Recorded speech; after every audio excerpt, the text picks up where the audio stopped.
ఓం శుక్లాంబరధరం విష్ణుం శశివర్ణం చతుర్భుజం ప్రసన్నవదనం ధ్యాయే సర్వవిఘ్నోపశాంతయే. సరస్వతీ నమస్తుభ్యం వరదే కామరూపిణి విద్యారంభం కరిష్యామి సిద్ధిర్భవతు మే సదా. పద్మపత్ర విశాలాక్షి పద్మకేసరవర్ణిని నిత్యం పద్మాలయం దేవి సామాం పాతు సరస్వతి. గురు బ్రహ్మ గురు విష్ణు గురుదేవో మహేశ్వర గురు సాక్షాత్ పరబ్రహ్మ తస్మై శ్రీ గురవే నమః. అందరికీ నమస్కారం. నా పేరు ఉప్పులూరి కృష్ణకుమారి. ఈరోజు నుంచి మనం శ్రీపాద శ్రీవల్లభ స్వామి వారి చరిత్రను చదువుకుందాం, పారాయణ చేసుకుందాం. శ్రద్ధగా మీరందరూ ఆలకిస్తారని ప్రార్థిస్తున్నాను. ఓం శ్రీపాద శ్రీవల్లభ చరితామృతము. చరితామృత రచయిత శంకరభట్టు. వ్యాఘ్రేశ్వర శర్మల వృత్తాంతము. ఇది అధ్యాయము మొదటి భాగము. శ్రీ మహాగణపతికి, శ్రీ సరస్వతికి, అస్మద్గురు పరంపరకు, శ్రీకృష్ణ భగవానునికి, సమస్త దేవీదేవతా గణములకు ప్రణమాంజలు సమర్పించి శ్రీమద్ అఖిలాండ కోటి బ్రహ్మాండ నాయకుడైన శ్రీ దత్తప్రభు యొక్క నవావతరణ వైభవమును వర్ణింపదలచినాను. శ్రీ దత్తాత్రేయుడు అతి ప్రాచీనుడు, నిత్య నూతనుడు. శ్రీ దత్తాత్రేయుల వారు ఈ కలియుగంలో ఆంధ్రప్రదేశ్ నందలి గోదావరి ప్రదేశమైన శ్రీ పీఠికాపుర గ్రామము నందు శ్రీపాద శ్రీవల్లభుడు అను నామముతో అవతరించిది. వారి దివ్య చరిత్రను, దివ్యలీలా వైభవమును వర్ణించుటకు మహాపండితవరేణ్యులకే అసాధ్యము. అటువంటిది ఎంత మాత్రాన విద్యాగ్రంథము లేని అల్పజ్ఞుడైన నేను అంటే శంకరభట్టు వారు ఈ విషయం చెబుతున్నారు. వారి చరిత్రను వర్ణించుటకు పూనుకొనుట కేవలము వారి సంకల్పము, దైవాజ్ఞ. వారి దివ్యాశిస్సుల వలనే సర్వజనులకు వినయపూర్వకముగా తెలియచేసుకుంటున్నాను అని శంకరభట్టు వారు చెబుతున్నారు. నా పేరు శంకరభట్టు. నేను కర్ణాటక దేశస్థుడను, స్మార్తుడను, భారద్వాజ గోత్రోద్భవుడను. శ్రీకృష్ణ భగవానుని దర్శనార్థము నేను ఉడిపి క్షేత్రమునకు వెళ్ళితిని.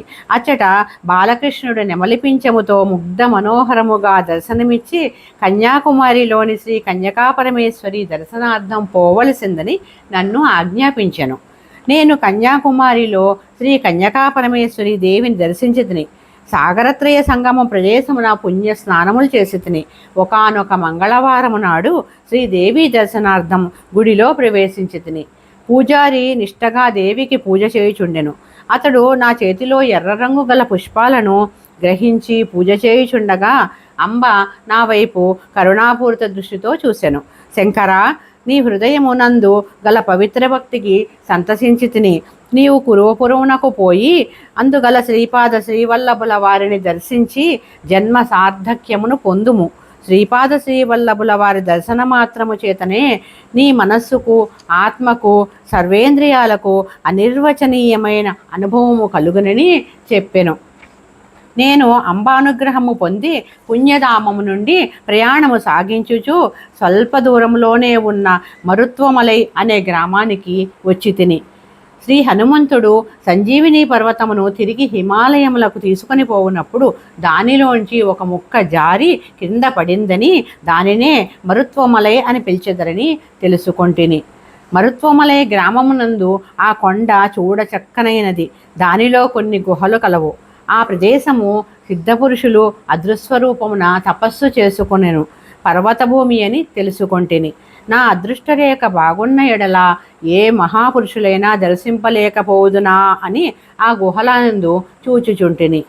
ఆ గుహద్వారం వద్ద మాత్రము ఒక పెద్ద పులి నిలబడి ఉండెను. నాకు సర్వాంగములు యందును వణుకు దడ పుట్టింది.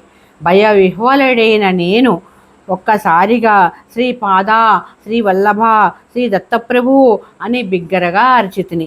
ఆ పెద్ద పులి సాధు జంతువు వలె నిశ్చలముగా ఉండెను. ఆ గుహ నుండి ఒక వృద్ధ తపస్వి బయటకు వచ్చెను. మరుత్వమలై ప్రాంతమంతయు ఒక్కసారిగా శ్రీపాద శ్రీవల్లభ నామము ప్రతిధ్వనించినది. అంతటా ఆ వృద్ధ తపస్వి, నాయనా నీవు ధన్యుడవు, నీవు దత్తప్రభువు ఈ కలియుగంలో శ్రీపాద శ్రీవల్లభ నామమున అవతరించారని మహాసిద్ధ పురుషులకు, మహాయోగులకు, జ్ఞానులకు నిర్వికల్ప సమాధి స్థితి ఉందురని పరమహంసలకు మాత్రమే వేద్యము. నీవు అదృష్టము కాంతుడవు కావుననే ఇచ్చడకు రాగలిగితివి. ఇది తపోభూమి, సిద్ధభూమి. నీ కోరిక ఫలించును. నీవు తప్పక శ్రీవల్లభుల దర్శన భాగ్యము కలుగును. ఈ గృహద్వారము వద్దనున్న ఈ పెద్ద పులి ఒక జ్ఞాని. ఈ జ్ఞానికి నమస్కరింపుము అని వచించెను.